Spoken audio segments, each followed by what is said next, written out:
Pemirsa, kita langsung saja menuju ke gugus percepatan penanganan COVID-19 mengenai update informasi penanganan corona di Indonesia. Bulan-bulan mendatang akan menghadapi dampak yang lebih tinggi lagi. Oleh karena itu, saudara-saudara, sengaja sekali lagi kita hadir memberikan dukungan dan mendoakan agar teman-teman di sini diberi kekuatan dan kemampuan untuk membantu kita semua menghadapi bencana yang kita hadapi saat ini. Yang kedua yang perlu saya sampaikan, dalam menghadapi bencana non alam yang sungguh tidak berat, yaitu virus COVID-19 ini dan dihadapi seluruh dunia, kita perlu kebersamaan, bekerja sama satu komando. Komandonya tentu Bapak Presiden. Pak Presiden menugaskan kepada gugus tugas.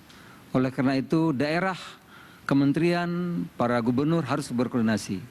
Dan saya meminta juga kepada bantu-bantu Presiden untuk seiring sekata, satu komando, satu pimpinan, tidak masing-masing memberikan pernyataan-pernyataan yang kadang-kadang juga membingungkan masyarakat. Kan sudah ditunjuk gugus tugas, kalau bisa semua pernyataan bisa muncul dari Kepala BNPB, saudara-saudara.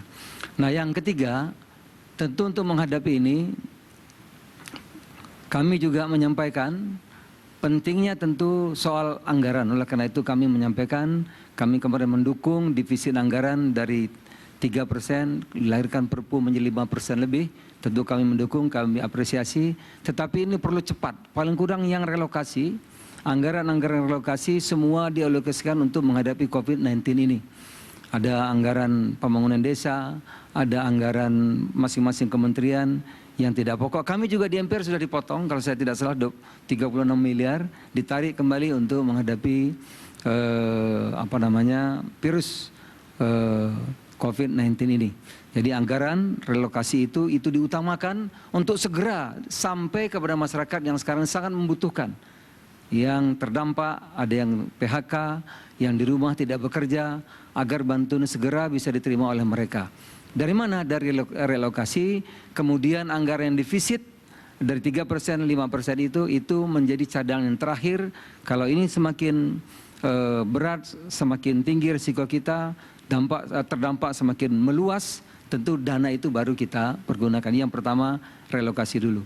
Yang berikutnya, saudara-saudara, yang keempat, tentu pada kesempatan juga berkali-kali kami menyampaikan, seberat apapun, insya Allah seluruh Indonesia akan bersama-sama tentu dengan pimpinan Bapak Presiden kita akan bisa mengatasi ini. Yang kita khawatirkan tentu dalam situasi seperti ini adalah cadangan pangan kita.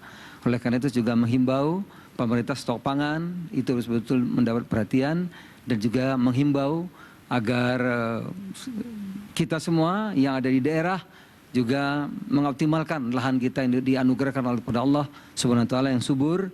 Saya di kampung sudah nanam 2 hektar, nanam ketela.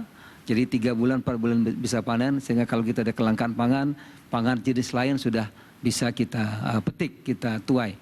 Ada juga jagung, ada juga ketela, ada juga singkong dan sebagainya. Karena pangan seberat apapun, kalau pangan cukup, saya yakin kita bisa atasi.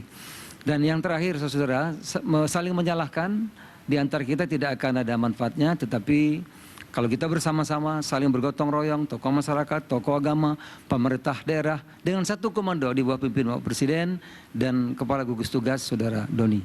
Saya kira mudah-mudahan ini bisa bermanfaat. Dan sekali lagi ini pahlawan-pahlawan kami dukung penuh, kami doakan Pak Doni dan kawan-kawan bisa melaksanakan tugas dengan baik. Pesan terakhir, selalu pakai masker apabila berada di tempat umum, cuci tangan dengan sabun, dengan air mengalir minimal 20 detik, jaga jarak aman 2 meter, dan belajar, bekerja, ibadah dari rumah. Terima kasih. Assalamualaikum warahmatullahi wabarakatuh.